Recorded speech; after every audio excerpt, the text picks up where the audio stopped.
haweeney da'da 20 ku jirta ayaa lagu soo oogay dacwad ah kufsi galma ah in ay la sameysay caruur aad u yaryar waxaana la soo warinayaa in haweeneydan da'da 20 ku jirta loo taxaabay xabsiga kadib markii lagu soo oogay dacwadan ah in ay kufsi kula kacday ilmo aad u yar haweeneydan ayaa laga soo xiray degmo kamida degmooyinka ku xiran magaalada Bergen ee caasimadda labaad ee dalka Norway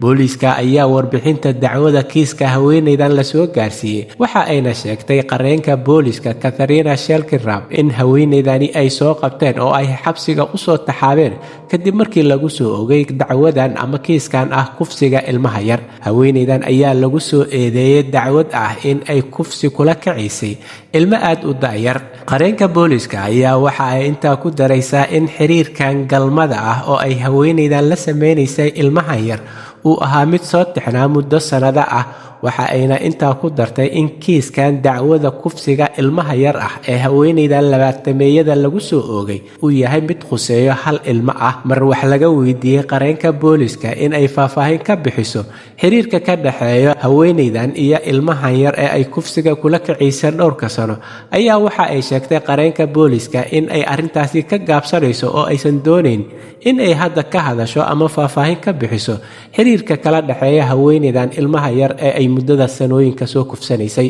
waxa uuna boolisku sheegay in ay baaritaan aad u salbalaaran ay sameeyeen labadii maalmood ee la soo dhaafay ka oo ku aadan kiiskan halista ah ee lagu soo oogay haweeneydan ilmaha yar kufsanaysay dhowrka sano ee la soo dhaafay qareenka difaacaya haweeneydan oo lagu magacaabo Andreas Schiltestad ayaa ku waramaya in haweeneydan lagu soo oogay dacwada kufsiga ah oo ay ilmaha yar kula kacisay sanooyinkii la soo dhaafay aysan iyadu weli qarsaneen kiiskan ayaa waxa si adag oo qoto dheer baaritaankiisa gacanta ugu hayo booliiska deegaanada galbeedka Norway oo xaruntiisu ay ku taalo magaalada Bergen ee caasimadda labaad ee dalka Norway halka ay wararka ugu door karoon idinkaga imaanayaan waa Somali Voice in Norway ama codka Soomaaliyeed ee Norway waxaana idin la socodsiinayay aniga oo ah Cabdullaahi Shiine